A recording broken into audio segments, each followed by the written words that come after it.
Hey guys, it's Masterath and welcome to Evenings Masterath Live. We are back. Finally after a while. It's been a while. I think it's been nearly 5 months since the last stream. There's multiple reasons for that. Most because we've had like a heat wave in England for like 5 of those months. And I don't do well in heat. I really don't do well in heat. It is awful. I think we're starting to like get to the beginning of the heat wave on my last stream I did about 5 months ago, and I had to cut it short because I just wasn't doing very well in it. This one's probably going to be worse because I currently have a cold. That is the elephant in the room right now. I have a cold. Yeah, it's not the nicest of things really. I got 3 days off.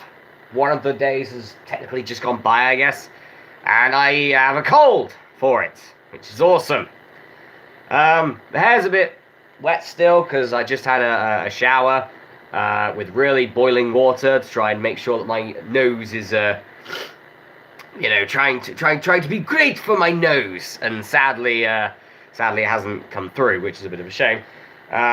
So I usually wear like a random t-shirt for these. That's what I usually do. But I not for this one because I just can't be bothered, to be honest.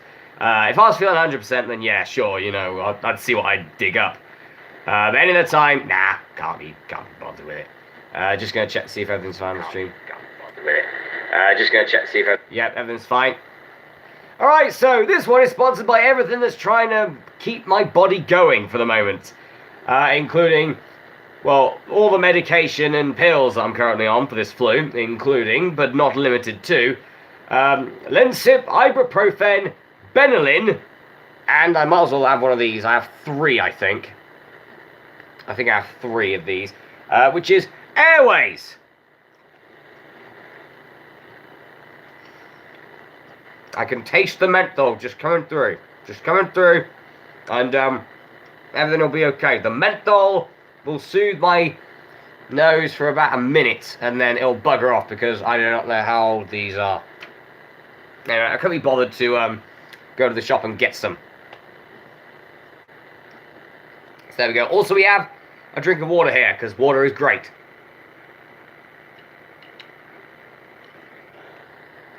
So, anyone watching, say out in the chat for me. I know a lot of them did at the start of the stream.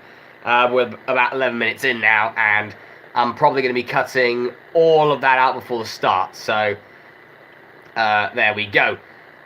So, yeah, a lot of things has happened since the last stream. The channel now has over 1,000 subscribers, 1,004 at the moment, which is absolutely crazy, and I've already done my 1,000 subscriber special video where I did a bit of Swords and Sandals 5 Redux, Grail of Antares, which was very enjoyable, don't get me wrong, it was very enjoyable, and it is a game that I'm considering Let's Playing in the near future. Certainly a lot more often, certainly a lot better chance of that happening than Swords and Sandals 4, which, as I've said before, I really don't like. I'm not a big fan of Swords and Sandals 4, but 5 I enjoy. It's something that you can certainly get used to, I'd say. Someone who's played all the Swords and Sandals games pretty much, at least the main series. There's a few spin-off games that I haven't really tried yet. So it might be something that I might give it a go at some point. Who knows? But yeah, so I'm going to be doing some, for people new to these streams, I'm going to be doing sort of question and answering throughout the entire stream, so feel free to pop your questions in the chat, and I will get round to them as quick as I can, yeah, everything like that. So I hope you guys are enjoying the content recently. We've recently finished Space Quest 4, which is very enjoyable, I'd say, and since actually the last stream, the channel now only does 1080p videos, which is very nice, and it's something I want to do for a while, but now all my videos from now on will be at least 1080p, which is very nice, unless I get like a brand spanking new computer, where I can do like the old 60 FPS and all this bollocks. Yeah, that'd be grand. But no, it's not going. It's not going to be. I don't know. It may not be one of those. I don't know. But yeah, this computer costs me like 200 quid. And, you know, it's good. Don't get me wrong. It has its problems, but then again, all computers do. Quick shout out to everyone who's said hi in the comments and everything. The Lonely Wolf, Ident Fan 101, Matios, Logie Bear, XF666, welcome. And everyone else watching that may not have a YouTube channel or doesn't want to say hello. Hello to you too. Hello to you all as well. Which there might be like maybe one of you. I don't know. But yeah, so this has been, as I said, very very hectic few months for me. Honestly, I haven't actually done many Let's Plays in the last sort of 4 or 5 months. Mostly because of the weather. As I said, I do worse in warm weather than anybody. It's really bad. For some reason, I have like a higher body temperature than most people. So yeah, I prefer it personally. I prefer it to be more cool. That's why I always have a fan at my computer desk. And it's not like one of those desktop fans. It's actually a massive fan. The problem with that is I can't have it on obviously when I'm recording videos because you can hear it in the microphone, and that's never the best of things. So yeah, you never want that. It ruins the experience a little bit. So with that out of the way, yeah. So at the moment we're going through a bit more Binding of Isaac Afterbirth Plus. I know, but it's a bit of a mini series, and since the last time I did a Binding of Isaac Afterbirth Plus, they released the new the booster packs and the Forgotten as a character, so I want to really show it off. Also, I think that was my first Let's Play part that I used my my new recording device, or my new recorder for my PC, which is, as I said in the video, the Xbox Live game DVR recorder app thingy that you get free on Windows 10s, and you can't get rid of it. So I thought I might as well use that. It's actually not too bad. I've had problems with those before. I have had problems with sort of like the Xbox DVR. For example, my 1,000 subscriber celebration video, Swords and Sandals 5. I think that took me like 5 attempts to get it right. And it wasn't to do with me playing the game. I beat Ergus the Death Wielder every time. It was just the fact that it was not recording the audio. And every time I would listen to that sort of like Champions Battle theme, and I'd be like, oh, listen to this. This is some great, awesome music. But every single time, it just didn't work. It just didn't record the audio. So I had to mess about with a lot of stuff. It took up probably about 2 hours of my life. But, you know, at least I think the video went off quite well. And you guys seem to agree with 38 views within just over a day. You know, that's pretty decent for the channel. So we're just gonna do a little bit. We have a few questions here, so I'm gonna get through these for the moment, and then we're probably gonna be talking about something else for a fair amount. Are you thinking of playing more XCOM? Well, really, it would be, well, of course, it's XCOM 2 for the PC. I'm not sure if my PC is good enough to handle that alongside a recorder and something to record my voice. It might be. I don't know. I haven't checked. I don't own the game, so, but then again, I might give it a go. I don't know. Having a good PC, or at least a decent PC, has certainly broadened my horizons when it comes to Let's Playing games, because a lot of the games by sort of third-party companies are on multiple platforms. You know, they're on like PS4, you know, Xbox One, you know, Nintendo Switch maybe. But a lot of the time they'll also be on PC, so it's a way that, since even though I don't have an Xbox One, PS4, or a Nintendo, oh, I'd say a Wii, or Wii U, no, Nintendo Switch, this doesn't work. yeah, I can at least try and play them on PC, which is at least pretty good. Um, I could do XCOM 2, I guess, or I could do some of the earlier ones, which is interesting, I guess. You know, do some of the earlier ones, the earlier XCOM before it got like insanely popular to what it is now. What cartoons do you like? I don't know. I don't really like cartoons too much. When I was a child, I loved them, obviously. But nowadays, I mean, I guess I like a little bit of anime, not too much. I mean, I watched all of Dragon Ball Super, which was interesting, as you could probably tell from my outro. But yeah, you know, that was kind of cool. You know, it was certainly interesting to see you know Dragon Ball come back for a series that was pretty decent. You know, I gotta say that. I mean, I don't think anyone can say that there are many. Well, of course, there are a few episodes of Super that everyone didn't like. But there are some episodes that I don't think anyone can deny were good episodes. Like the start of the Goku Black arc, for example. The first episode of the Goku Black arc, which was awesome. What can I say? One of the best episodes they ever made, I think, on Super. But there are some that they don't like most of the first two arcs, which were just retellings of the movies, which were pretty awful. I think got that new movie coming out, and Broly's coming back for a fourth movie. I don't mind Broly, but why give him like 4 movies? He's already had 3. One was decent, the other 2 were rubbish. Like, why give him another? Like, is Broly now like canon or something?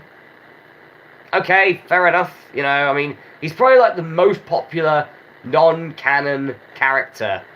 If we were talking from like 2 or 3 years ago, then it'd probably be, I don't know. I've seen people like Cooler a lot, probably because of Dokkan Battle. I used to play Dokkan Battle a bit, but then it became so much of a cash grab that yeah, it just wasn't. I don't know. I was looking at my bank account, just going, probably not a good idea, and I just uninstalled it. It's like, well, that's all that money down the drain then, because now if I go back and play Dokkan Battle, I'm back where I started. I'm back with, oh, you're probably going to get this stuff, you know. I can understand that Extra 666 that it makes big box office money. I understand that, but there's a difference between making big box office money and then actually being a good film. I could name multiple superhero movies that make big box office money, but are just essentially the same as each other. You know, like, why do we have so many superhero films? Why? I mean, I know it's a way to, you know, so like, I mean, most of the casual fans that watch these superhero movies have never read a comic book in their bleeding life. They still see that as a very nerdy thing. Yeah, they probably watched the Batman cartoon when they were younger, and that's it. So yeah, it's just, there are so many superheroes that they could be doing these forever, and it's just, why? I think I tried to watch one of the Transformers once. One of the Michael Bay one was not Michael Bay one, the Steven Spielberg the Transformers ones, you know, the one with Megan Fox's terrible acting. And it was rubbish. It was so awful. I'd take the cartoon version personally. Just I don't understand it, you know. I know it's something that I don't know. You could sort of compare it to sort of nowadays music where they just sing the same bloody line. You know, it's a trend that's going to catch on, or has caught on, and it's not going away anytime soon. So why do I moan about it? Why should I moan about it when it's not going to go away? It's rubbish.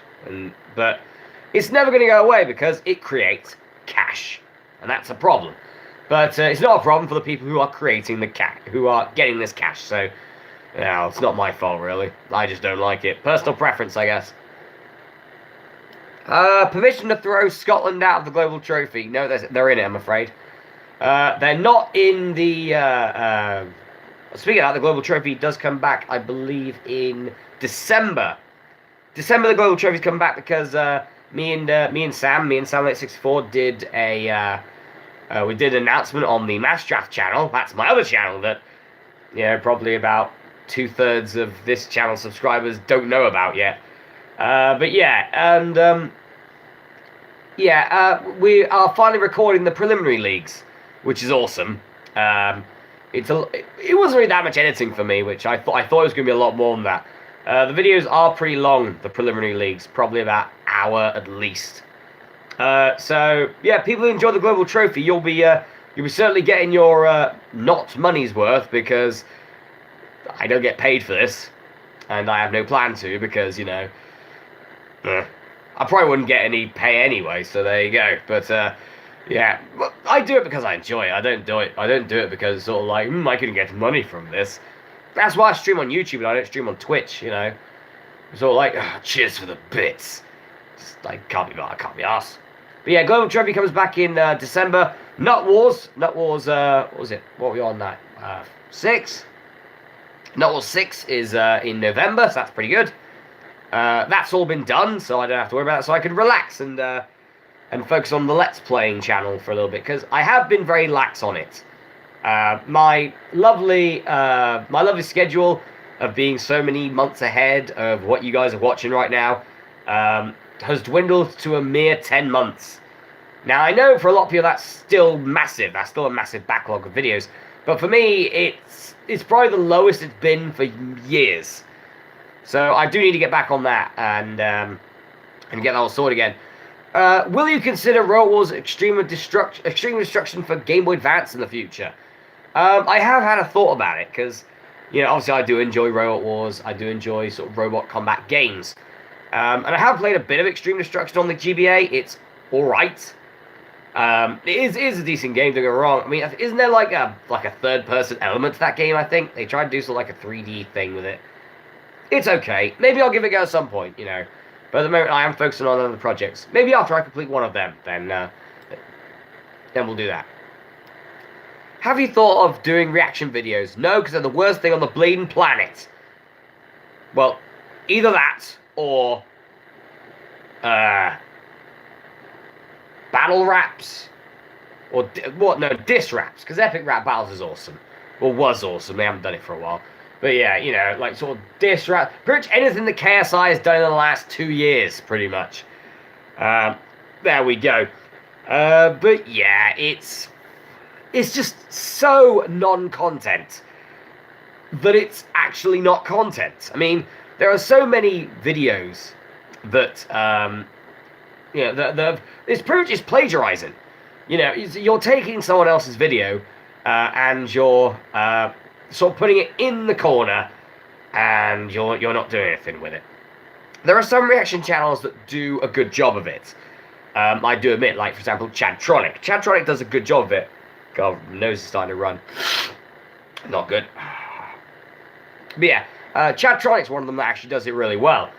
Which is it's a sort of similar concept, but then after a little bit, the video will then be stopped, and then he'll talk about it for a little bit, which makes sense. Unlike a lot of React channels, which just watch an entire video unedited and just like crack a smile or something. I've done Masteraths on it before, so go and check out the Masteraths. And it should. I've done like 2 videos on it. I think I did one for the Fine Brothers fiasco. So there we go. Have you watched Cartoon Network recently? I don't really watch television, to be honest. It's something that I don't do. To be honest, well, obviously I live in England, and our television is rubbish. It's really bad. It's like on every channel there's like the same 3 people presenting everything. It's one of those, and it's just rubbish. If it's not Holly Willoughby, it's bloody Schofield. If it's not Schofield, then it's Ant and Dec. Well, I guess only Dec now, because Ant was being a very naughty boy. But yeah, I don't watch television. I haven't really watched. So like I didn't even have like Netflix, for example, because there's just nothing on it that really that I look at and go, that could be something that that I could enjoy. There's nothing like that for me. I know like a lot of people like things like Game of Thrones. I'm just like, okay, fair enough. It's not. It probably would be my thing, But I just don't bother with it, you know. Just to spend like a bit of money um, to just get just for that. Like no, we don't want to do that. We don't want to do that. We don't want to just sort of like spend a lot of money like per month just to watch one thing you like. That's why, as much as I like the guy, the old guys from Top Gear, like Jeremy Clarkson, Richard Hammond, James May. I do not have an Amazon Prime account to watch the Grand Tour. I haven't watched that. So as much as I would like to, and from what I've seen from clips of it, it does look very Top Geary, which is very good. But it's just very odd, I guess. So there we go. Anyway, so pretty much what we're going to be doing, as I said, is just a bit of random chat. Let's have a look and see what is going on right now on the old Twitter front. Not a lot. So yeah, recently we've been having just sort of talking on about one of the things I like, which is football. We've had the Nations League, which is an interesting concept, I guess. I guess it's kind of interesting. Isn't it sort of like it's like for like the not was it the Euros or something like that? Sorry, my brain is completely messed up right now because it's damn cold. But yeah, it's sort of like, isn't it something to do like with the Euros, or is it just its own thing? I don't know. But I don't know. I think the only international friend was it? There only one? Oh no, there's a few. All right, so Poland's joined with Italy. Great. Russia beat Turkey. No one is surprised. Oh, that's the Nations League. Oh yeah, fair enough. Okay, so in the Nations League, Italy, Poland, I guess. Oh, but Faroe Islands drew with Kosovo. So good on you, Kosovo, for beating the giants that are the Faroe Islands, which is great. Hey, Xander, how you doing? So yeah, the Nations League is very interesting, I guess. England's got a really tough group. Then what do you expect? We are semi-finalists after all. Which, I'm going to be honest, even as an England fan, we were incredibly bleeding lucky to get to the semis. We were incredibly lucky to get to the semis. If I had to pick it, we should have gone out. Probably, I don't know, in the round of 16 or quarterfinals. Probably quarterfinals, I'd say. But quarterfinals, we played so well, and against like Colombia in the round of 16, we played so poorly. And then, Croatia, we played rubbish as well. And then we lost to Belgium twice, and we beat two other teams. One was like sort of like lowly Panama, which was simple enough to beat because we've actually been at a fair few World Cups. Panama is their first one, fair play. They do, I believe, if there was an Olympic medal for it, they certainly will have the gold medal in Harry Kane tackling, though. And I don't mean tackle as in sort of like a tackle in football. I mean rugby tackle. Maybe whack on head. Was that Panama or was that Tunisia? Anyway, regardless. But yeah, we deserve to get through the group stage, definitely. Maybe even round of 16, but to make it to the semi-finals was a shock. I mean, there was going to be a team that no one would expect in the finals. It was either going to be England or Croatia. And, England should have played better. We had the opportunity to beat Croatia. We certainly did. And I watched it at home with a nice beer in my hand. I had a beer, I was just drinking. It was like, we're in the lead. This is awesome. It was a great free kick. I think it was a free. Yeah, it was a free kick. We got straight in the lead, and it's like, yeah, this is gonna be great. And then I think it was like second half, they equalised, and then I can just picture myself. I pictured being there like half an hour later, in extra time, and we let in a goal. And I was thinking, that's going to happen, isn't it? And then we let in a goal. Oh, yeah, we still lost to France, definitely, If we were against, like, France from, when was that really bad year? Was it 4 years ago? If we were against that France, we probably would have won the cup, and then it's coming home and all that stuff. But, nah, we would have not got past France. No way. I could not see us getting past France. with the team we've got. But it's a young team. It's a team that's still evolving. In 4 more years in the next World Cup, I think like maybe 2 of them would be retired from international competition. Um, I think like Ashley Young is one of them. So but the rest of them will sort of be in their prime at that point. They'll still be sort of like late 20s, which is pretty good. So, I mean, if we can keep that up, maybe in 4 years, uh, teams have got to worry about England, and don't rugby tackle Harry Kane. God damn it. But yeah, you can really say that really the only sort of superstar in, at least at the start of the World Cup, people would say the only superstar that England had was Harry Kane. But by the end of the World Cup, there were so many. There were so many. You could Kieran Trippier, for example. Maguire, Jordan Pickford. Pickford, personally, I'd say probably, if I had to pick like sort of my favourite player from the England team through the World Cup, it's got to be Pickford. Pickford was just, I mean, come on, that save for God's sakes. Yeah, that save in the penalties. England won their first penalties for ages, and that was great. That was a great Pickford save, and he's got a bit of a temper, I gotta say. Jordan Pickford's got a bit of a temper, but then again, that's because our defence was pretty lackluster. It's pretty bad, and Pickford was just shouting at them, just going, "Hey, you effing this, you effing that," nearly bursting blood vessels every time. Which was, it was interesting television, I'd say, watching it. But yeah, I could see Pickford being a future England captain, personally. If, because usually sort of like a lot of teams don't really sort of have their star player as a captain. Sort of like more often than not, because, for example, Harry Kane was our captain, I think he's just a little bit older than I am. So yeah. Yeah, but it is a lot of development that is needed. They were inexperienced. I agree with that, Xander. They were very inexperienced at a World Cup level. I mean, there was probably only like maybe 3 or 4 players in the team that had sort of like big international tournament experience. The rest, it was their first time, unless you count like the under 23s, under 21s, and stuff like that. So like for a big sort of like main squad. They did not have the experience whatsoever, and I think they did pretty well. Very lucky, but what's wrong with a little bit of luck? What is wrong with a little bit of a little bit of finally odds going your way? It happens, I mean, hell, I've heard like people from other countries moaning about it and just going, "Oh, England got so lucky at the cup." But if their national team got so lucky at that cup, you guarantee that they'd change their tune.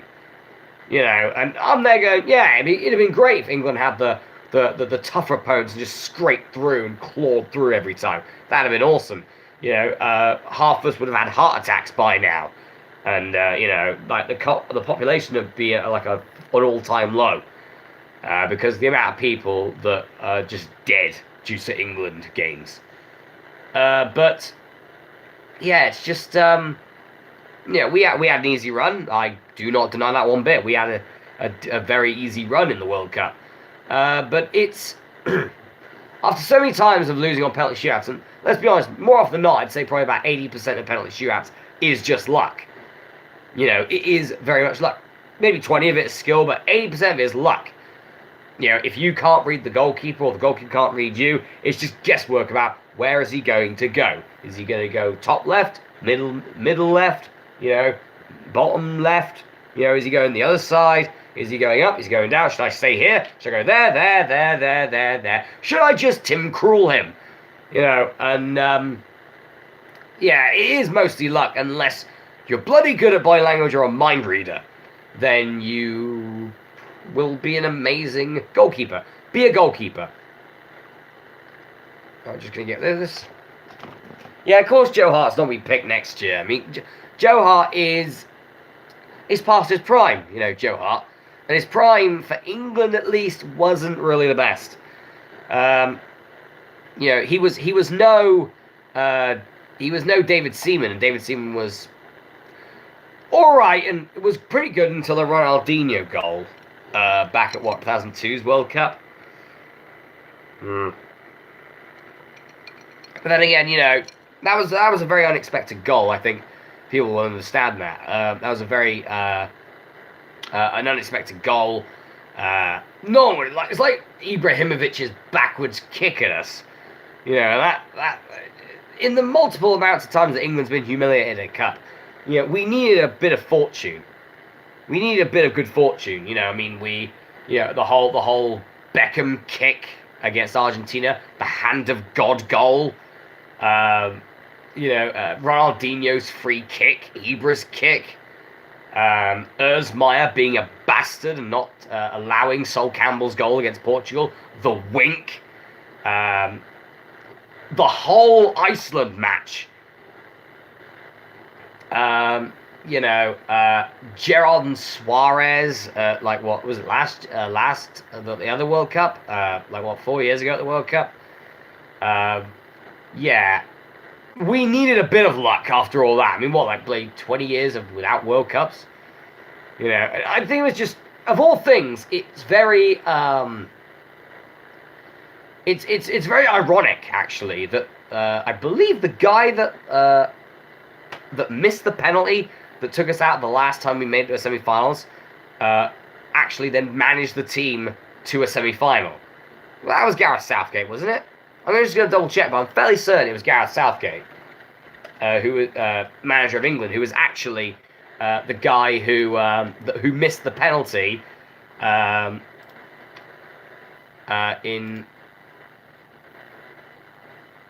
what was it?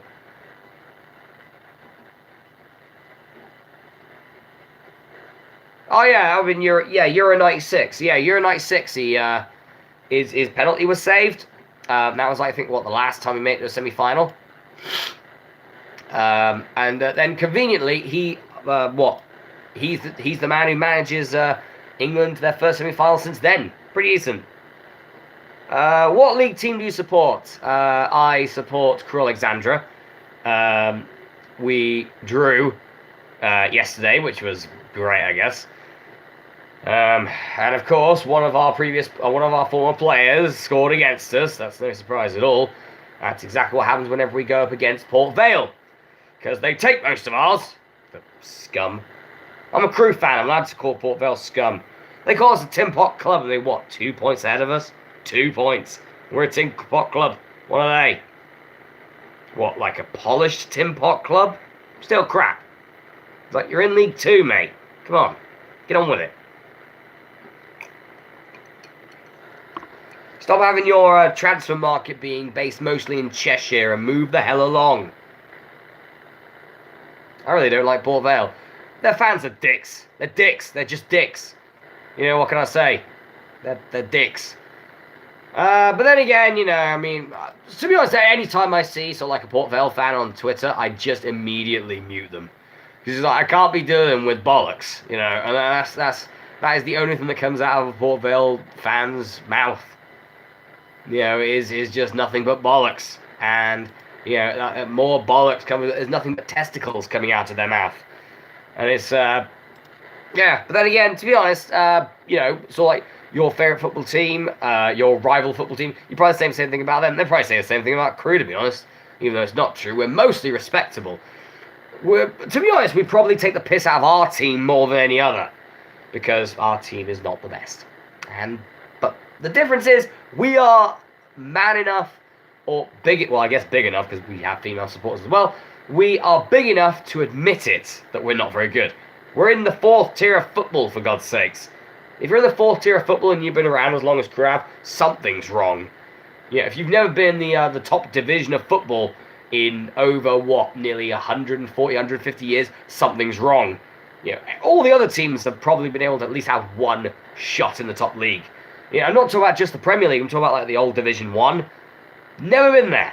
Been in Division 1, but the new brand Division 1, when the Premiership came in, when the Premier League came in. But that's about it. It was pretty, I think the highest we finished is maybe sort of mid-table position in Division 1, the Championship, which is alright, but then it was just it was like marriage. It was just like, boom. and it was just bad. It was just really bad. So yeah, so that was a bit of a lengthy conversation about football. I do enjoy football, and I enjoy football games as well. It's always very enjoyable, especially like I've been looking back on old football games I own, like PlayStation 2 football games.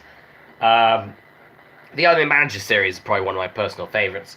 And just seeing sort of like where all the teams are in comparison to where they are now, which is very interesting because some of them are initially, because I think like Swansea in, for example, Ultimate Manager, the first one, I think that was 2000. I think it was 2000.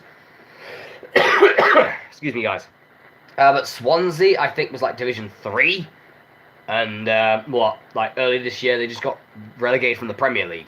So, it's very interesting about how things can change. And, it's interesting to see how things just, as I said, just how things can change in the matter of, about under 20 years. Which is, it's always good. You've got to try and stay on top of your game. I'd say on top of your game completely. No, I don't own a PS4 or Xbox One. I think we had a chat about this before you turned up, Xander. But yeah, I own the previous gen's consoles. So I own a Wii, an Xbox 360, and a PS3, and obviously a PC as well.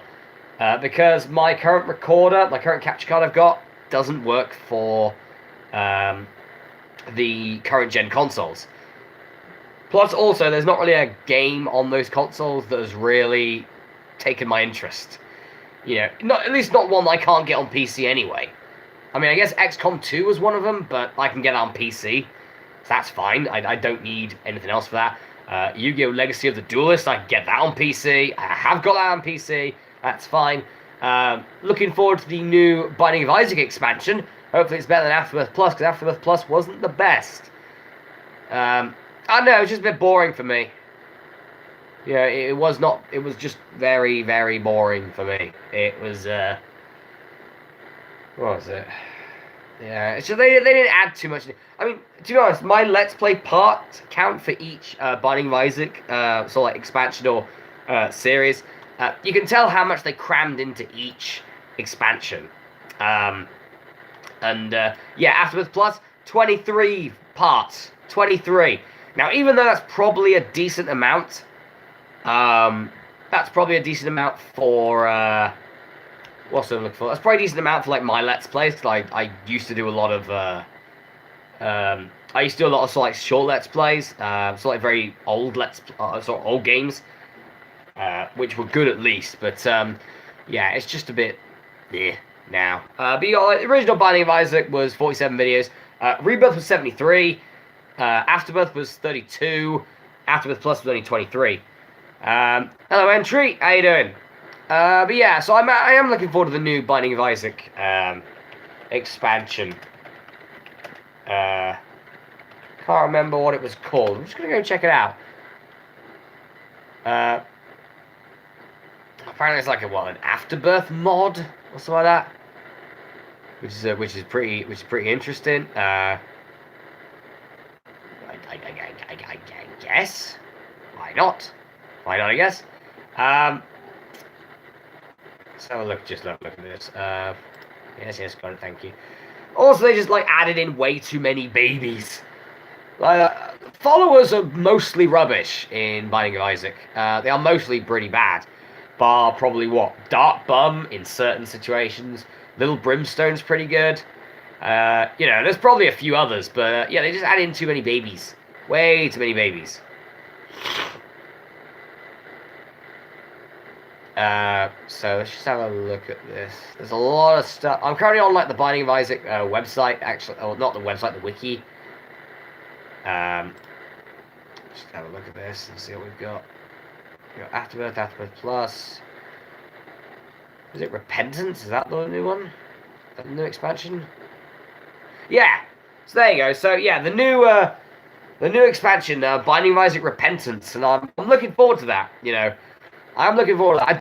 Binding of Isaac. It's a very fun series of games, and extra stuff. So I'm gonna be very interested to see how well they do with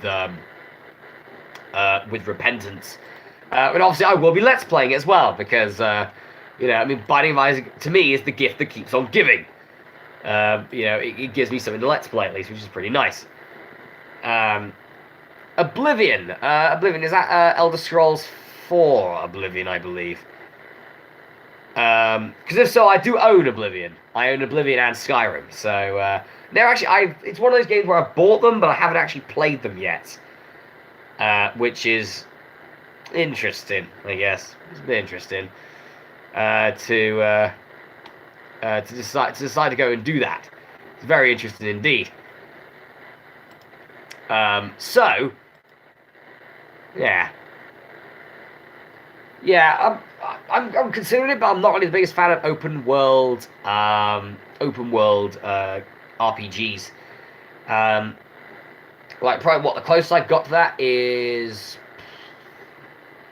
open world RPGs, sort of like real-time RPGs, would probably be something like Dragon's Dogma, which I did enjoy when I first got it, but then it just sort of pitted out for me, because, I like learning how to play a game on my own, and with a lot of those games, unless you're willing to spend so much time just playing the game, like pumping so many hours into it, sadly that's something I can't do.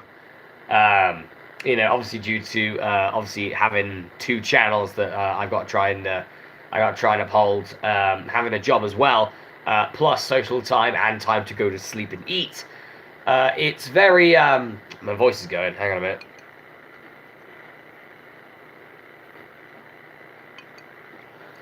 Yeah, it was very it was very odd, really. I'm not really the biggest fan of it at all.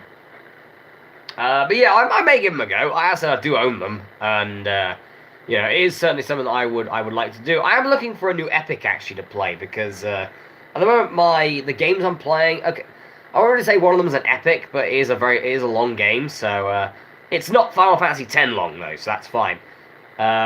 But yeah, I am looking for another epic to play, something that I can get my teeth into, and maybe make like 4 or 5, maybe even 6 videos a day, to try and get that scheduled back to about a year, which would be lovely. Because at the moment I still haven't finished this year, and we're nearly at the end of this year. I still haven't finished the year yet. I'm nowhere near finishing the year, so it's just trying to sort of think of games. We're at that stage now where I wouldn't say I've run out of games to play. I mean, I have loads there. I could pick any of them. Probably not Black Market Bowling, because that's pretty bad. But it's just sort of like a game that sort of takes my interest, let's say. So yeah, it's very it's very difficult, I'd say. Someone who's been doing YouTube for this long, and you've done like over 2,000 videos, nearly, I think, if you count the videos I've already done, probably about like 2,600, 2,700 videos, over 200 Let's Plays. You're bound to get a little bit of writer's block, and that's kind of what's happened. I started playing games that frustrated me, like really completely frustrated me, and just made me mad, and I don't mind those. I mean, I've done things like Sonic 06, which, that made me pretty mad. I've done things like Rise of the Robots, that was pretty crap. Onside was mind-numbing.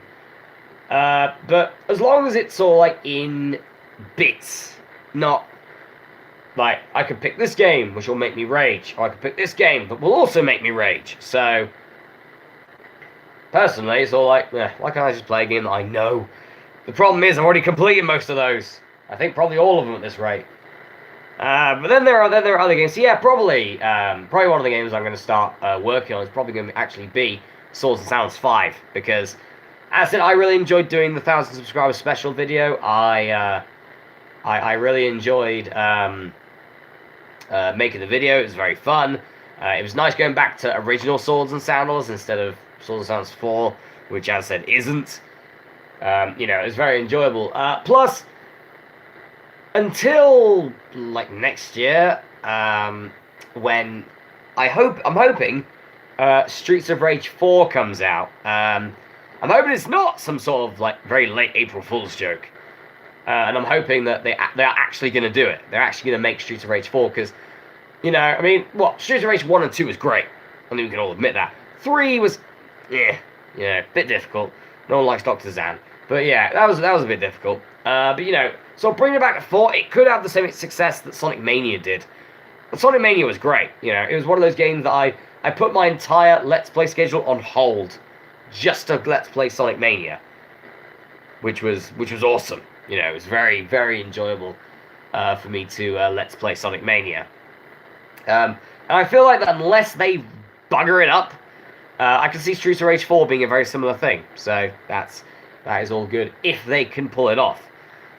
One of the other things I do want to talk about, which is I don't even think it's a rumor anymore. I think it's pretty set in stone that the 8th generation of Pokemon is going to be on the Nintendo Switch.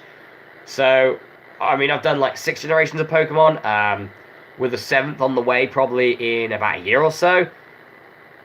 Maybe a year and a half, I don't know, depends on when I can get to it. That probably means that's going to be the end of me going through the Pokemon generations, because I don't have a Switch. And I'm not spending money on buying a Switch, the game, and a capture card just to Let's Play one game. So, I don't know. I'll spend money on weirder things, I guess, but, for the moment, at least, I don't really fancy it. Maybe if the Switch gets less in price, possibly, then I might do it. And if, like, the capture card for it gets lower in price as well, then maybe I might give it a go. But for the moment, I have no intention of playing Generation 8. I think I got to that point where, Generation 7 and 6, they changed a lot. They added a lot of good stuff in, don't get me wrong. Looking back at it, Mega Evolutions were a good idea, but proving how insignificant they were when in Generation 7, they're not mentioned that much, not even used that much, which is a bit of a shame, really. Island Trials, awesome idea. Love the Island Trials instead of gyms. Very good idea indeed. Something different, which is all good. Hey, Vortex, you missed talking about football, reaction videos, superhero movies, and I'm just going through sort of like the horror that the 8th generation of Pokemon is going to be on the Nintendo Switch. So, which is not nice. Not nice at all.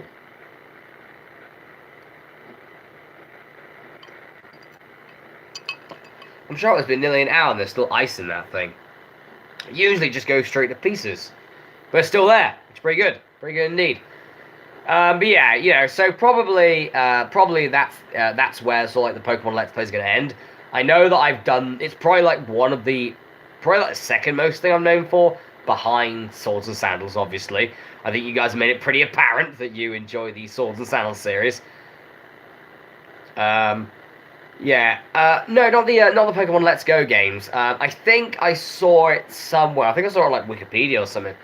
Or something like that, where they've got like Generation 8 on the Nintendo Switch. I'm just going to have a check on this, just to make sure that I wasn't drunk and imagined it or something like that. But I think...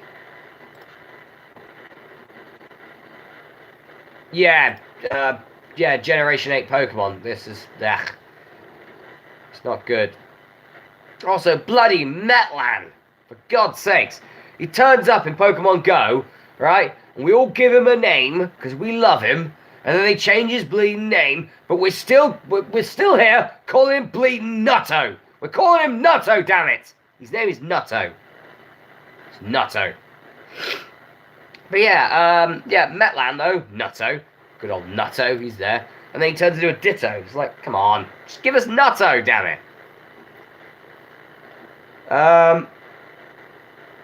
But yeah, it would be, they'd probably do something like Pokebank for that.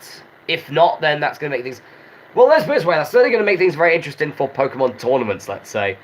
So like, instead of just having to carry like a 3DS with you to tournaments, it's like, now, I've got to take it on my Nintendo Switch with me. Good thing it's portable.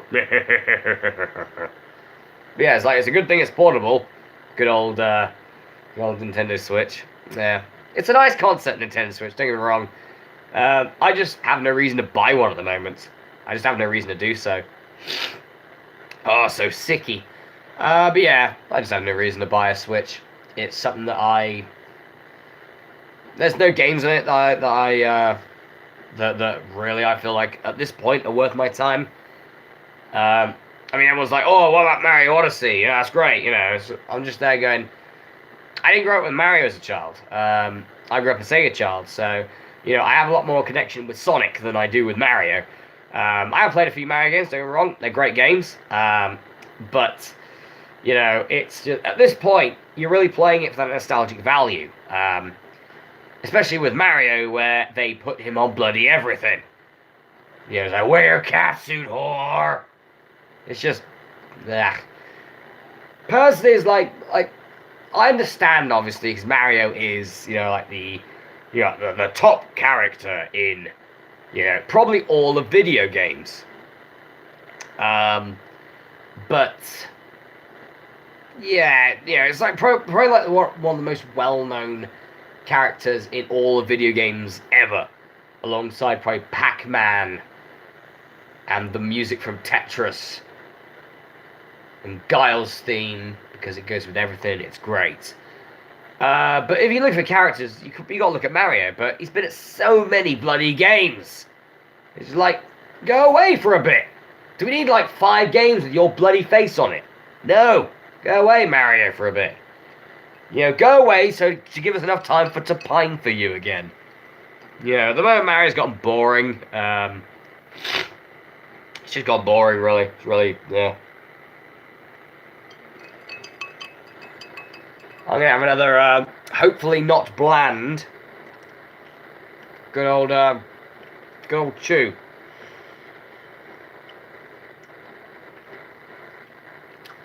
Well, he hasn't really aged, but he's certainly less pixelated. I'll say that much. He has more pixels on him. In the video game world, that may count as aging. I don't know. But yeah, you can say that about a lot of things. Like Professor Oak hasn't really aged that much in the Pokemon series, especially with Pokemon Go at the moment and the whole Nutto thing. I refuse to call him Metland, damn it. His name is Nutto. But yeah, the whole Nutto thing is like, oh, I'm still here with Professor Willow, and all that stuff. I'm wondering like why they're doing what they're doing now. I think I said at the start of the start of the stream actually, about mentioning like why are they on Twitter?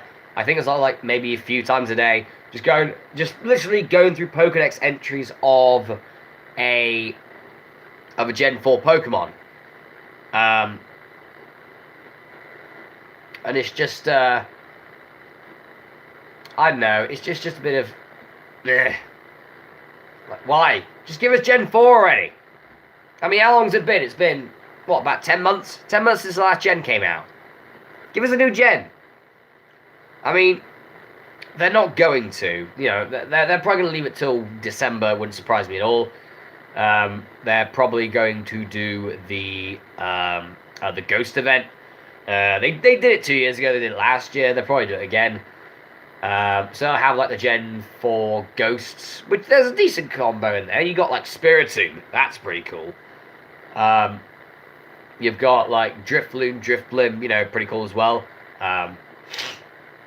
They may even do something like, if you spin a Pokestop, you can get items to evolve to Dusknoir or Frostlass.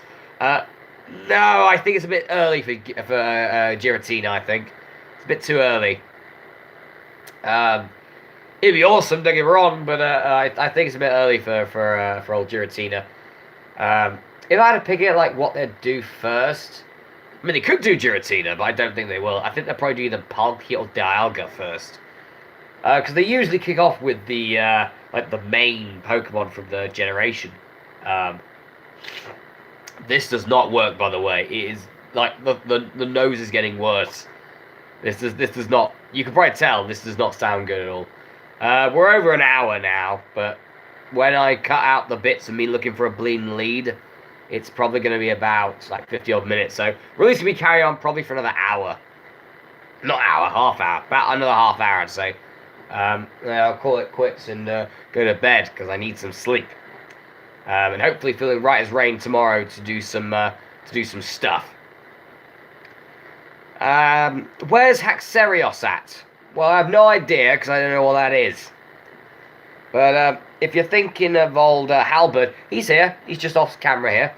Of my Haxorus, little Halberd. I daren't move him because the lead is on his tail. I think. That's close. I might be able to get away with it. Might. I'll just move this. Ugh. This could be where the stream goes dead. The stream doesn't go dead. There he is. So there you go. There he is. I'll pop him over here for the moment. There you go. There's good old Halberd. He's it. He's still alright. Don't worry, he'll be in Pokemon Go soon. You know, maybe next year or something. You know, maybe the year after that. But yeah, Axorus will be there. But what I do like is the new Community Day event, which is going to be... Is it what, next? I think it's next week, next Sunday. So a week from now, where it's Shiny Beldum. And that's going to be awesome. And I got the day off work for that as well, because it's a Sunday. So that's gonna be great. I'm gonna get myself a shiny Beldum. Not once have I had a community day where I haven't got a shiny yet, so that's all good. Yeah, shiny Metagross is awesome looking. And yeah, I'd say I have all the Pokemon that have been released at the moment for Pokemon Go. Metagross is my favorite because Haxorus haven't been released yet. Metagross is probably my second favorite Pokemon. Then it's Gyarados. Gyarados has got to be probably number 3.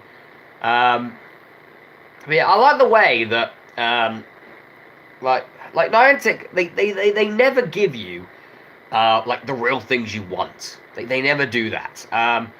Like, for example, we've had, like, Shiny Kyogre 4 bloody times. Like, can't you just have had, like, one of them be for Shiny Groudon? I know it's an ugly-looking green, but, you know, Shiny Groudon, that'd be nice. You know, and how about giving us Shiny Rayquaza? That would have been awesome. Because Shiny Rayquaza is one of the best shinies in Pokemon. Seriously, it looks godly. It's great. And then, like, what? So, like, the previous event yesterday, I think it was. And like, part of the day before. That was a bit weird. But yeah, parts of the day before, where it was... So like a female event where you can get shiny Nidoran female, and they did it for a day. Now I understand it's like what, International Women's Day or something like that, that day, but like why? Why do it for a day?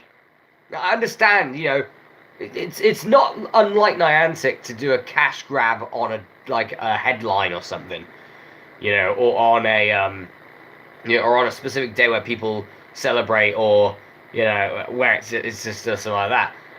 They are well known for that. Well known for it. But to do it for a day, really? You know, like, how often are people going to be able to get a certain shiny in one day? Unless you have nothing to do that day.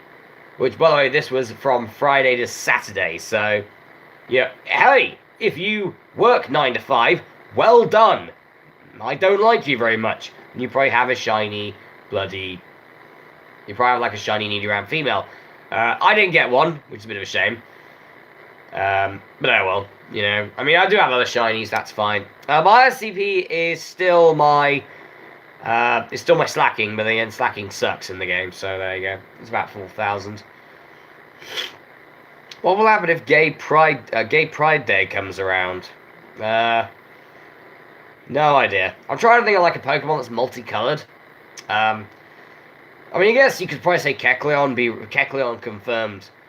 You know, I mean, that can change its colour, technically, so, you know, it could be any colour. That'd be great. Smeargle would be awesome as well. But yeah, that's all gone anyway, so... Yeah, but it's certainly going to be, yeah. I don't know when Gen 4 is going to be coming out. Hopefully, it's sometime this year. Hopefully, maybe it's... in the next month or so. That'd be great. But I do feel like they're going to be doing a Halloween event at some point. And maybe giving us some Gen 4 ghosts. I said that'd be cool. It'd be cool to tide us over for about a month before we then are moaning on Twitter saying, "Give us the rest of Gen 4." I'm wondering actually how they are going to do like the evolutionary items. There are a lot of new evolutionary items that were released for Gen 4, like Protector. I only know Protector so much because, well, I really love Electivire. No, I really, well, he's cool as well, but I really love Rhyperia. But then you got sort of like the rest of them, and yeah, how are they gonna do that? They're gonna do it the same way as they did the evolutionary items for Gen 2 and just have them in Pokestops randomly. That seems like it's gonna take a long time. So maybe have like maybe a week, just like we had the Johto event earlier this year. Have a Sinnoh event where you can get the evolutionary items for Gen 4 specifically for doing specific tasks. That'd be cool. That'd be very cool to do. But Niantic will not do that because they're dumb. And, they wouldn't do that. What would be the point in doing that? What the hell? I mean, if you put it this way, there are still people out there that are in, like, towns or villages that have, like, not a single Pokestop. So, it's like, oh, if you live in a famous place, oh, you're going to do really great at Pokemon Go. But if you live in a rural area, then you're bloody shit. Yeah, Niantic. That's probably why they've obviously, like, not many people play Pokemon Go in comparison to when it started. That and probably the fact the hype died down. Because initially it was just, oh, we've got to catch the same 150 Pokemon. Yeah, there's like 2 of them we can't even get.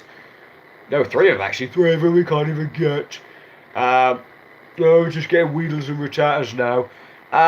But it's all about sort of like getting that lucky hit, really, I'd say. It's just all about getting that lucky hit. I mean, for example, I have never spoofed in my life in Pokemon Go. Yet I have every single Pokemon that's available to me, bar regionals. Thanks to specific events, I've got all the Gen 1 regionals. The Gen 2 regionals, I have all of them as well. One, because they released Corsola for a little bit, worldwide, I think. And one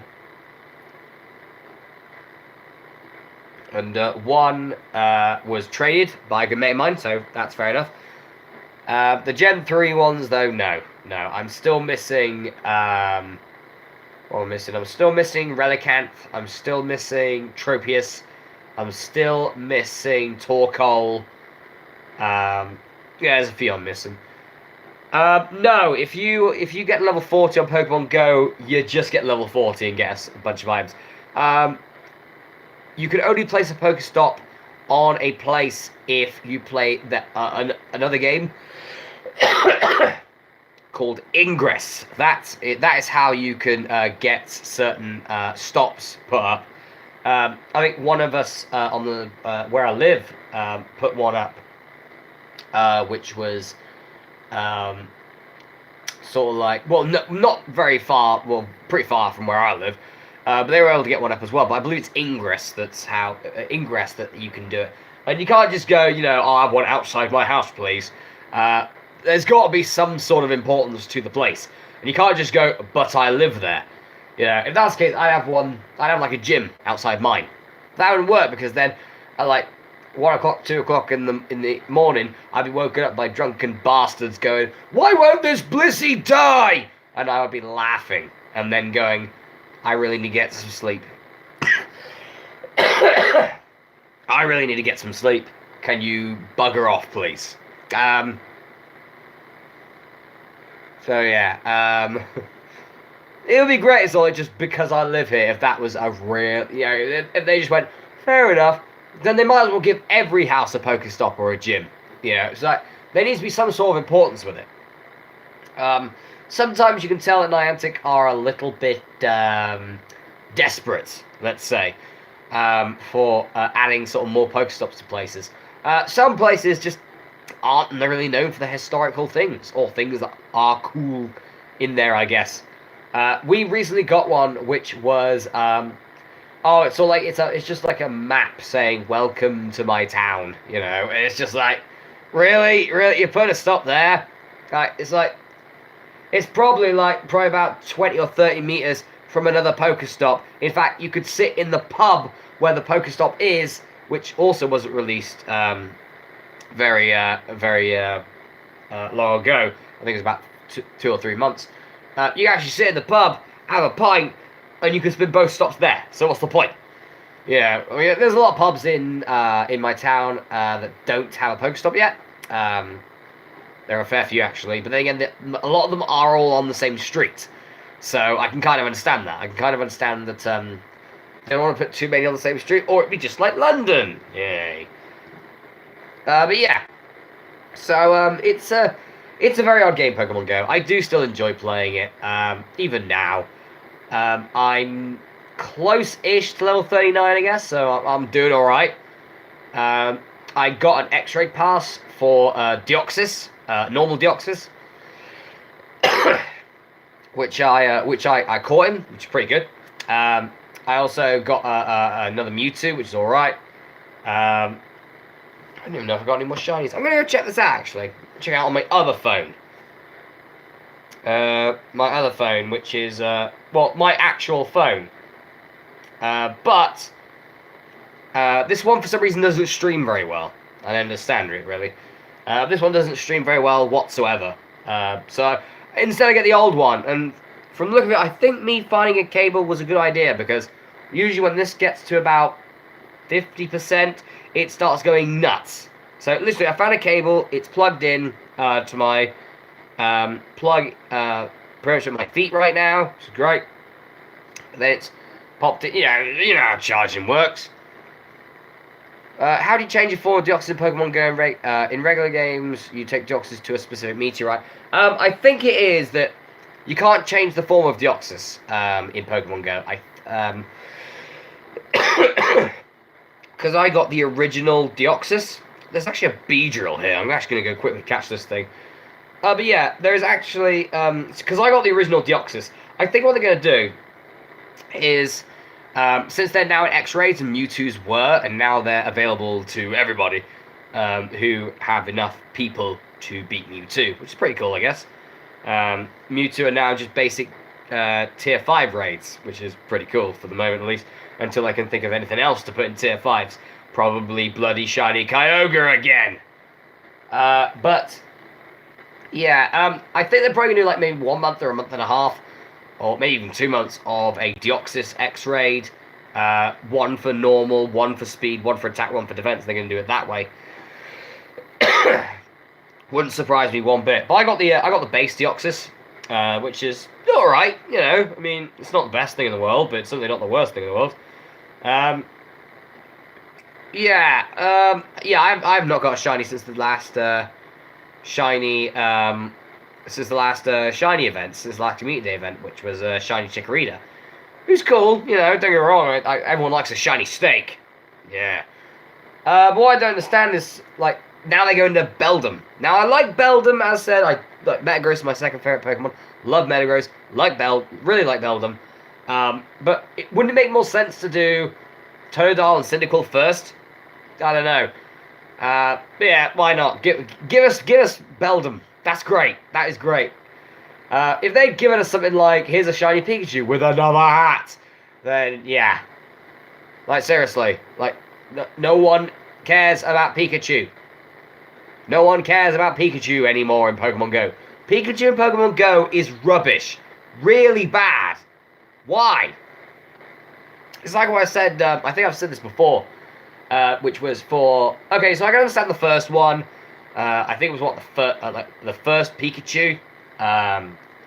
Like the first Pikachu with a hat, and it was a Christmas. I can understand that, you know, give Pikachu a Christmas hat, so we're adorable and everything. Fair enough, you know, that's fine. But then you get the second Christmas of Pokemon Go, and they give us Pikachu with a Christmas hat again. It's like, Niantic, you do realise that Gen 2 came out earlier that year, right? You completely missed a perfect opportunity to give us a Stantler with a red nose. That would have been good. Give us Give us more Spawns Stantler with red noses, right? Make him Rudolph. That would have been great. But no, they just had to keep riding on. Like, the amount of companies that have rid on Pikachu's jock at this point. Jesus Christ. Yeah, Pikachu is very overrated. It's not good. It's not good. You know, I mean, I think even Nintendo have started to realize it, because obviously a few years ago they gave Alolan Raichu. They gave us Alolan Raichu. Pokemon Go have given us Alolan Raichu, which is good and everything, but still, excuse me, everyone likes Pikachu. It's like, Pikachu's great, yeah. It's like, Pikachu's rubbish. Like, competitive, it's crap. It's in everything. So many bloody games have Pikachu in it, you know. And it's like, what's it best known for? Being cute. Well, okay, great, but yeah, Mareep is a cute electric type as well. Nothing. Raichu is not the best in Pokemon Go. There are a lot better electric types, and that includes non-legendaries. Jolteon is probably one of the better electric types in the game. Ampharos is pretty good, pretty bulky. A pretty bulky electric type. Raichu is, I'd say, a mediocre. And I'd probably say Alolan Raichu is pretty close.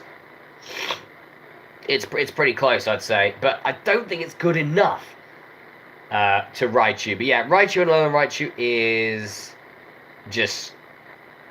It's not the best electric type in the game. You know, Pikachu definitely isn't the best electric type in Pokemon Go. Especially if I do count legendaries, because I mean, my boy Raikou, best electric type still. It's fast. What can I say? It's fast. It's powerful. You know, it's the best. Raikou is the best. Probably one of my more favorite legendaries that they brought in Pokemon Go is Raikou. Probably my favorite Pokemon in the Pokemon games, just because of its abilities. I'd probably say is Vaporeon. Vaporeon is just fast, it's bulky, and it's good with its power. Yeah, either that, or I could go for the generic one and just say Blissey, because it needs to be nerfed. Which it still does. They haven't bothered to nerf Blissey. I put my Mewtwo up against, like, my Mewtwo's like 3600. 3600 CP Mewtwo. Now, either they've buffed Blissey to high hell, or they have nerfed Mewtwo. Which is a crime, because you should never nerf Mewtwo. God damn it. But yeah, and I had like my 3600 Mewtwo go against, like, I think it was like an 1800 CP Blissey. So, half the CP of my Mewtwo. And the Blissey's moveset was Zen Headbutt and Psychic. And the Blissey beat my Mewtwo.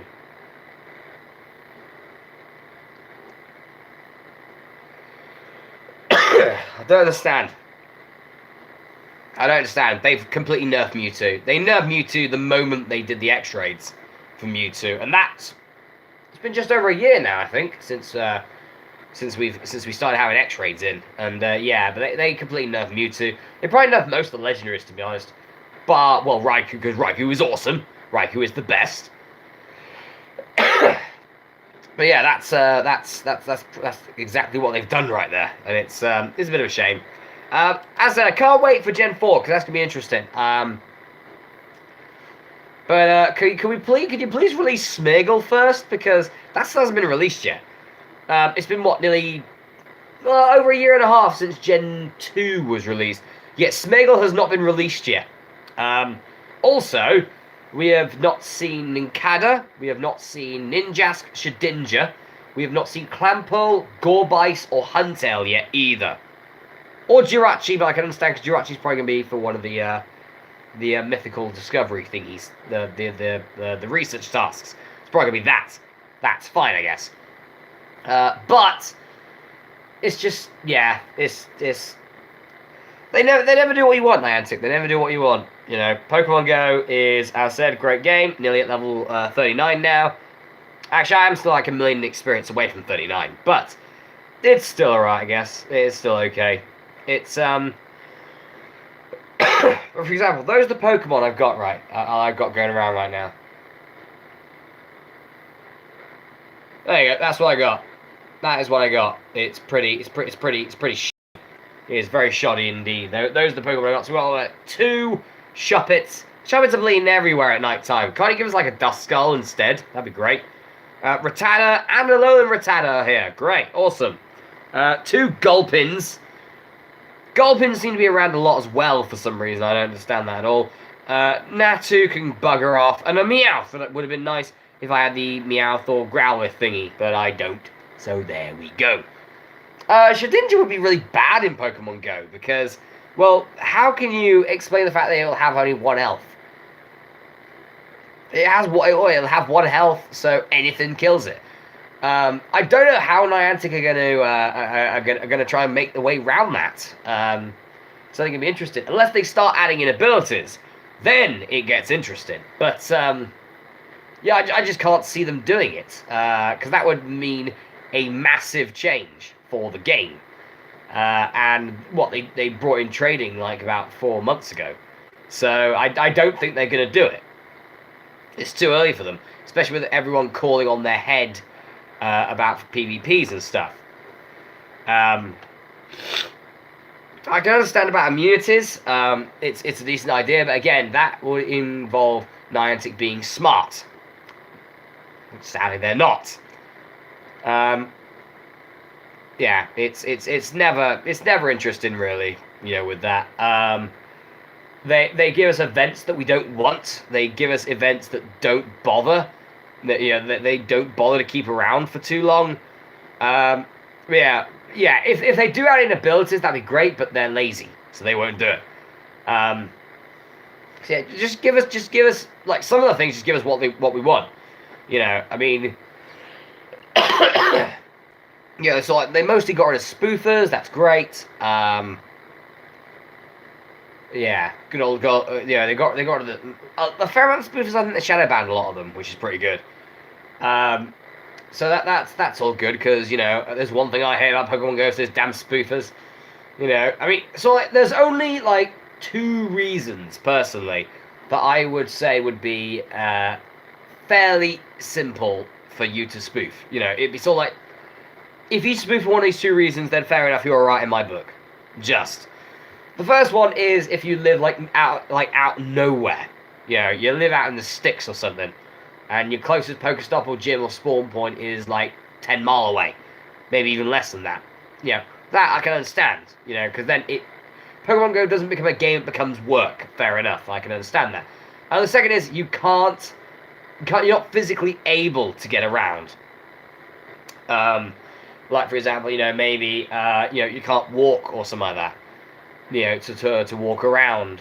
You know, maybe you're confined to a wheelchair. You're confined to your chair or something like that. Yeah, fair enough. That I can understand as well.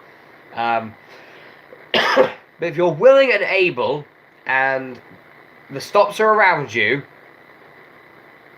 why spoof? You know, it's just it's ruining the fun of the game. I mean, Pokemon Go is supposed to be about you walking around and getting Pokemon.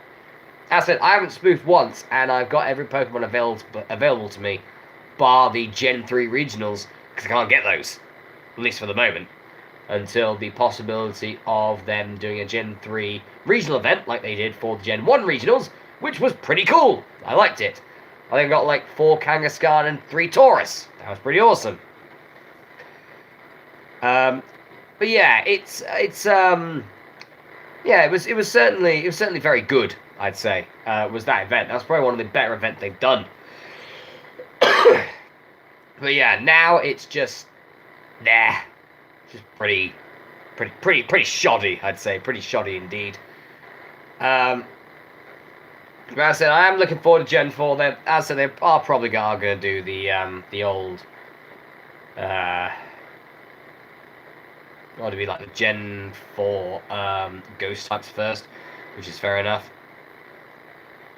Yeah, I can understand like Full Moon Gems. Yeah, I can understand. Yeah, it's. I don't think I've ever bought a Pokeball in Pokemon Go. Luckily I like walk around a lot, and when I go to work, I have like 2. I have 2 Pokestops from mine to work, and then work backwards. So that's probably like what. So that's 4, which is pretty good. But also, you have what's I'm looking for? Uh, so you have like the research events where you can get things like Pokeballs and Stardust. You can get like revives and berries and even rare candies at points if you get lucky enough and do a pretty difficult task. But yeah, it's certainly one of those games that could have still been incredibly popular now. I'm not saying it's not because it is. There are YouTubers that do not have to work for a living because they play Pokemon Go, for example. Um, that is the way it is. This cough is getting worse. I've been ill for about a day and a half, nearly 2 days actually. I think I caught it off a work colleague at some point. Um, yeah, I was able to make it through work yesterday because I'm not one of those. I'm not one of those guys where it's sort of like, you get a cold and then you go, oh, I can't come in, I got a cold.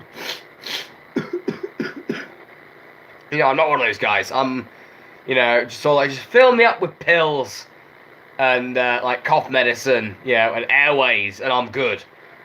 Mostly of these keep me hydrated and keep me away from heavy lifting. That's fine.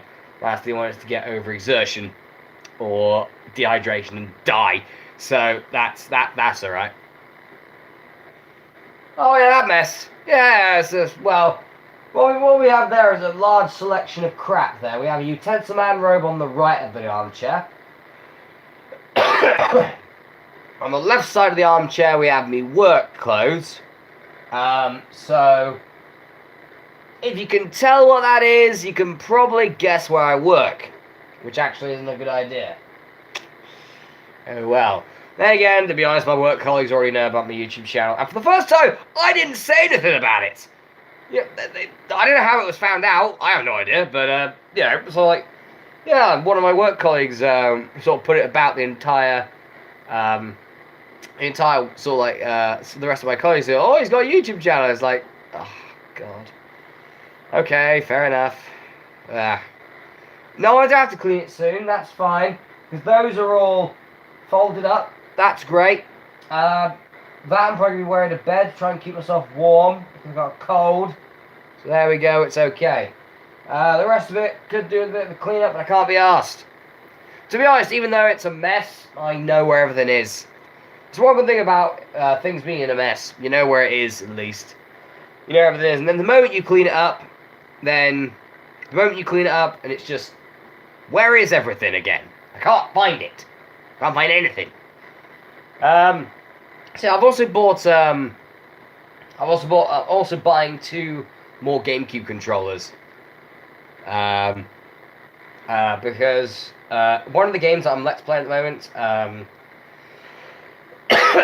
has forced me to break a GameCube controller. So I am now down a GameCube controller. I'm in fact down 2 GameCube controllers because the other one died ages ago. It died ages ago because I think I was playing Pokemon Coliseum with it. And I was doing, I wouldn't say it was the glitch. Well, I guess it is a glitch. Was it a glitch? It's in the game, I guess. Oh. But yeah, where you just all like do the running bit on that certain bit of green land, and then it releases your heart gauge on your Pokemon quicker. I was doing that. But I didn't want to have to press the button down. I wanted to go to bed. So instead I just leant it against my armchair, put something in front of, I think it was my glasses case actually.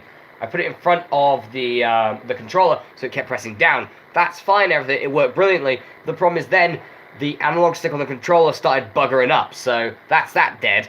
And the other one, yeah, again, same reason. And the only other one I have is the one where the A button doesn't work, which I believe I referenced in Mortal Kombat Deadly Alliance, my Let's Play of that. So, yeah. Also, Nightmare Creatures, do you know how expensive those games are now? This is my sister, by the way, even telling me this. But yeah, Nightmare Creatures, the game is so expensive now, I think, to buy. I believe it's, I'm looking at a few of them here. I mean, we've got, what, ones for Japanese. Alright, 30 quid. 15 quid. Dreamcast, that's not going to work. I guess you can get one for disc only, but I don't know. I don't know, maybe. I mean, I know I just got paid, but, you know, I don't know. I guess we'll have a check. But yeah. Oh, I really need to go to bed at some point. I got a bit of editing from, like, the last few days that I just have not been bothered to do. I still need to do that at some point. Yeah, I feel like this can go on for a little bit longer, I'd say. Probably another sort of like 10, 15 minutes, then I really do need to go to bed, I'd say. It's been a long day. It's been a bit of a perilous day with a lot of pills, a lot of medication, a lot of airways, and it's not the best.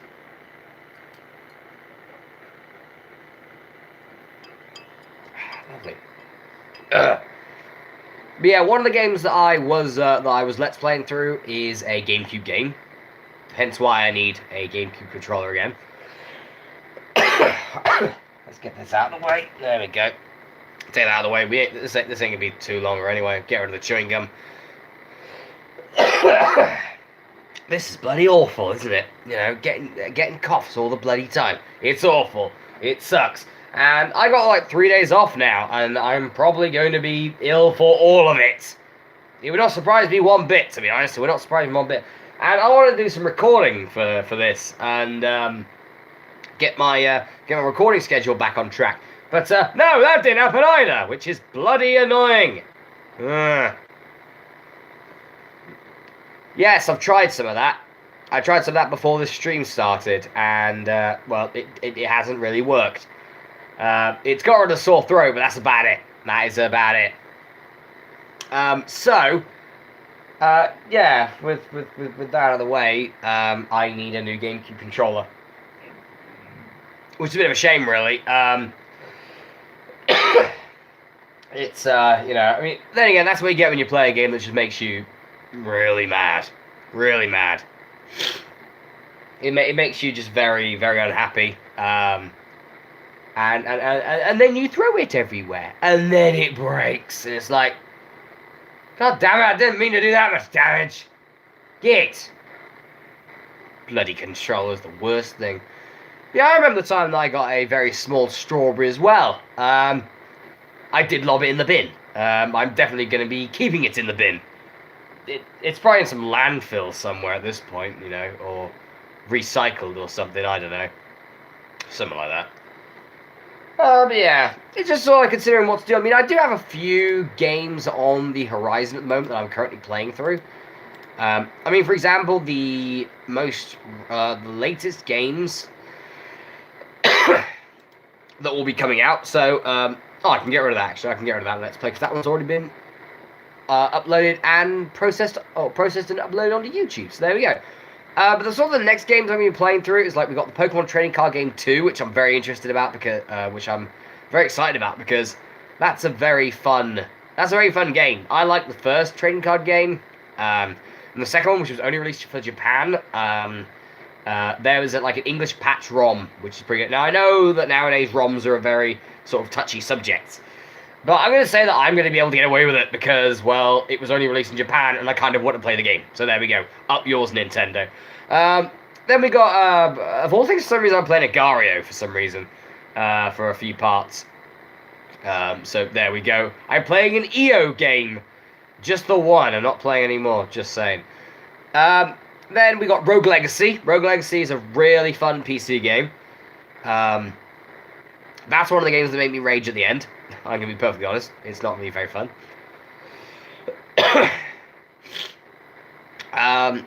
Then we got Team Kirby Clash Deluxe. The 3DS game. My second 3DS Let's Play. I'm going to sneeze.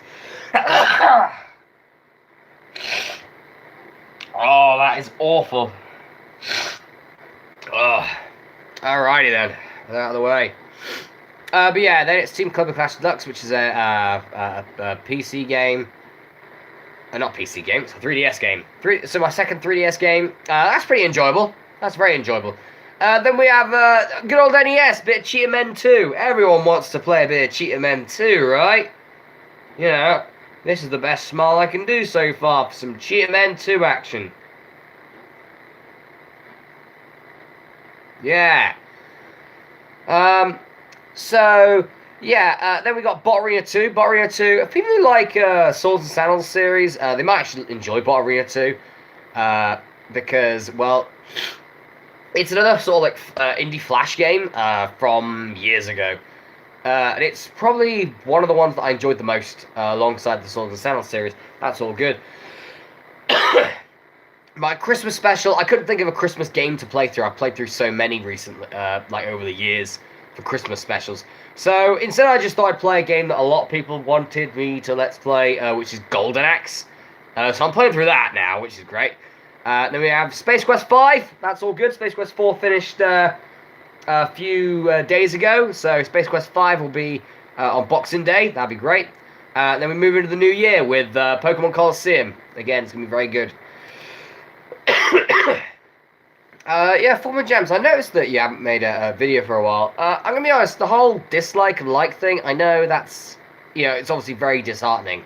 I completely understand that. It's very disheartening. I have had a dislike troll for nearly 2 years that has disliked my most recent video and the announcement video for my for this stream actually. So there we go. The fact is, as much as I try and I try and not let it affect me because I mean it's just sort of like what, just like some lowly bastards, they've got nothing better to do. I mean, you have a lot of talent. You spend a lot of time on your content and what you do.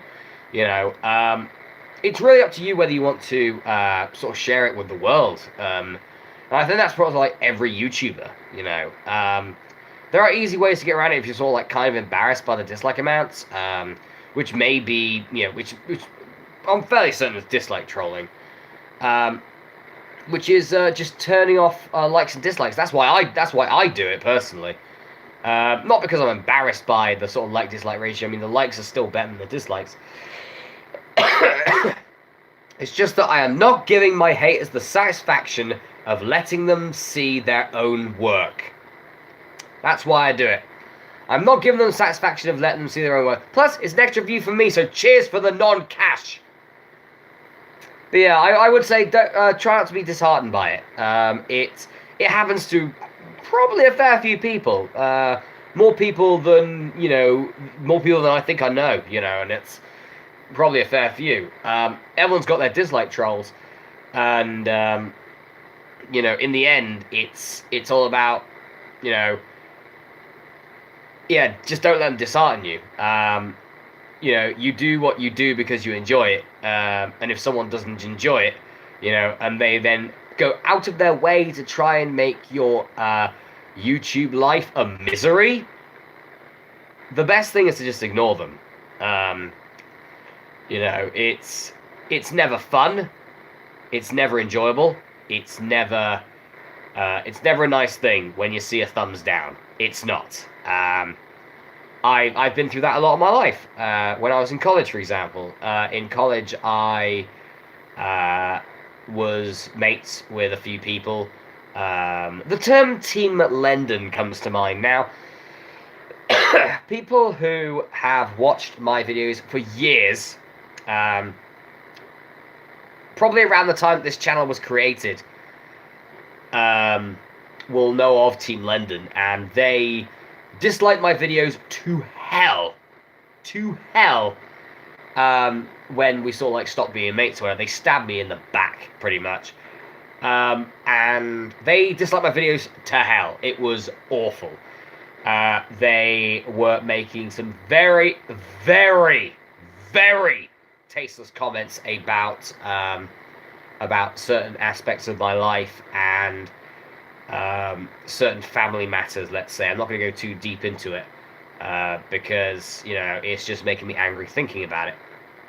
But in the end, you just have to rise up to it. I mean, I just turned 18 at that point. And they were trying to ruin something that was probably like my biggest hobby. I've been doing this since 2007. And I've made well over 3,000 videos altogether, probably about 3,500 at this point.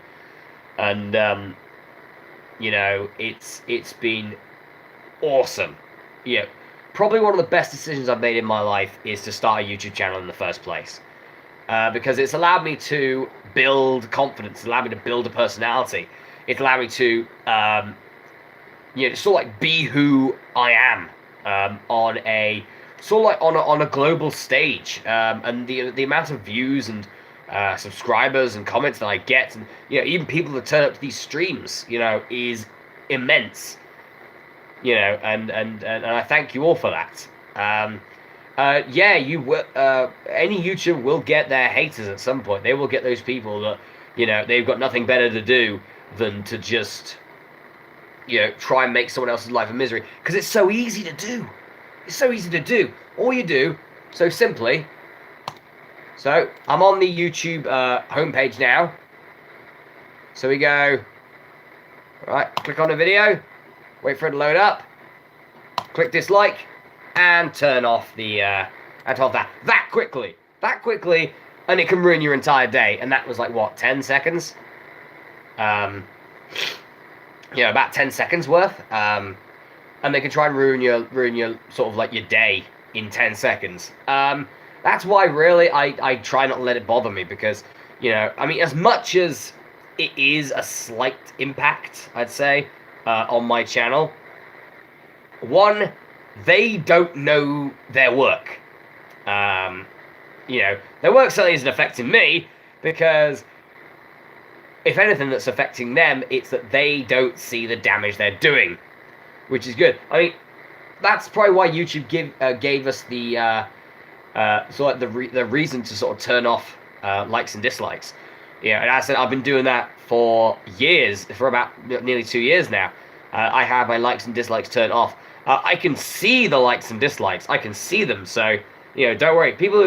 Genuine people who actually watch the content and like or dislike, depending on their own thoughts about it, fair enough. I can see your likes and dislikes, just like I read through every single comment I get. Just like I sort of look for every sort of like subscriber I get, or sort of like every view I get, and like what video it's on, etc., etc. I do see all that. I'm not at that point where I'm one of those YouTubers that doesn't read the comments or check out their channel. They just upload a video and then just don't do anything else. They have like a backlog of like 100 comments from the videos in one day. Even if that was me, I wouldn't do that, because I just look through the comments anyway and see what's going on. See why I'm getting 100 comments in a day. But yeah, it's really enjoyable when you have that. When you have those people that that come here every day and watch and and enjoy the content. And there are those that don't. There are those that don't enjoy a certain game I play. And that's understandable. You're not supposed to enjoy every single game. Even I've been guilty at some points of not watching a video from a certain Let's Player who is one of my favorite Let's Players, because I'm not the biggest fan of the game, or I don't know it. Even I'm guilty of that. So, I don't expect, just because I have 1,000 subscribers, over 1,004 subscribers now, for all 1,004 to watch every single video, because there are some games that people enjoy more than others. There are some games that people like more than others. There are some games that some people may not even give a chance, and that's fine. Everyone's got their own time in this world. You have so much time in a day to do something, and you can't spend it all watching YouTube videos. It'd be great if you could. It'd be awesome if you could just watch sort of like YouTube videos. If you watch YouTube videos, then time stops. That would be awesome. But no, sadly you can't do that, so you've got to try and prioritize your time. So you go for videos that you enjoy. You go for videos that you're familiar with, or when it comes to Let's Plays that you're familiar with. So games you're familiar with, Let's Players that you're familiar with, etc., etc. That's the thing. So that's why when a video goes up, and even though I now have 1,000 subscribers, I don't expect for my views to be like 1,000 views for every video. I probably expect about within probably like a month for a certain video, you know, maybe about sort of like 20, 25. Some may even be sort of like a few hundred because of the certain game. It's really all about the game, really. As much as people subscribe because of when it comes to Let's Playing, because of you Let's Playing, or walkthroughs, because of how well you are at doing walkthroughs, you know, that's all good. You know, they subscribe because of the personality that you are. They stick around and watch all the videos depending on maybe your personality, but more often than not the games you play. You know, that especially when it comes to Let's Playing, that is the thing. And it's the same for anything on YouTube. You know, yeah, everyone has their haters, everyone has their dislike trolls, everyone has it. And really, as much as it's a bit unfair for it to be the content creators that have to change how they think about things, you know, that's awful to do, but sadly that's the way it is. We have to not let it bother us. You know, this is someone who can, you know, dislike a video in 10 seconds. You know, if they use the mouse wheel on every video you've done in the last week, they could probably, you know, they could probably dislike like 7 videos in the space of 20 seconds. You know, for me, an entire week's worth of Let's Plays all have a dislike within 20 seconds. You know, and that did happen at one point. I think when I was doing the Binding of Isaac, I think it was like the original Isaac, I was getting a fair amount of dislikes, yeah, that was just that really. You know, I tried to not let it bother me. Now I only have like 1 dislike troll, but yeah, I'd recommend, if it is sort of like you're worried about if anyone who's got like a problem with a dislike troll and you're worried about and you're worried about sort of like how people will react to seeing the like and dislike ratio, yeah, I just recommend sort of turning it off, because then only you can see it, and then if the likes and dislikes don't bother you, then, you know, that's fine. In the end, all they're doing then is giving you views, which means that you win. And that's all that matters, because they give you views, and if anything, a like or a dislike puts you higher up the YouTube algorithm. So there we go. Regardless if it's a like or a dislike, like a Sith-like, only worse. But yeah, or a dislike, regardless of either of those. So like the more engagement you get on a YouTube video, the higher up on the YouTube algorithm you go. So, you know, sometimes getting a few dislikes ain't the worst thing in the world. Well, let's put it this way. Since the my dislike troll, we covered them in shite. Of course I want him to bugger off, but that ain't happening, you know. He's very persistent. Been around for, you know, over 1.5 years at this point. Very persistent, you know. I don't know anyone who hates me so much, you know. I thought that was me that hated me so much. No, there's someone else who hates me more than me. God damn it. Oh, bloody kill me! But yeah, I should not have done that. Yeah, I shouldn't have done that. But yeah, it's exactly that. It's just someone who's trying to make your YouTube life a misery. Don't let it get you. Do not let it bother you. It may take a while. Certainly, turning off likes and dislikes is is a lot easier, because then I've had people saying, you know, why have you got likes and dislikes turned off? But yeah, you know. They just, you know, it's like, why have you done this? Why? You know, like, it's like, you have a great channel, you got great videos, you know, you're very entertaining. But, you know, it's all about, as much as, you know, there's a lot of good involvement on this channel, there is that aspect of negative involvement, which is, you know, in the end, it's like, let's put it this way, it's like putting out a fire, let's say. So with putting out a fire, if you get rid of one of the fire's core components, it can't spread. And let's put it into this concept with a dislike troll, is you take away their main, you know, their main reason to be like, ha, I did that. I am so proud of myself. Nipple clamp, nipple clamp. Or some, I don't know. I don't know what dislike trolls do. You know, maybe they do use nipple clamps or cock rings. I don't know. But yeah, nipple clamps. What the hell? That's the first time I've mentioned cock rings in a Masterath video. I think. There we go. Learn something new every day. Don't Google that if you don't know what it is. But yeah. So yeah, if you take away the fact that they can see that dislike that they did and be like, yeah, I did that. Screw you, internet person. Then, you know, then they'll probably keep going, but they'll never see their success, which is good. You know, it's very good.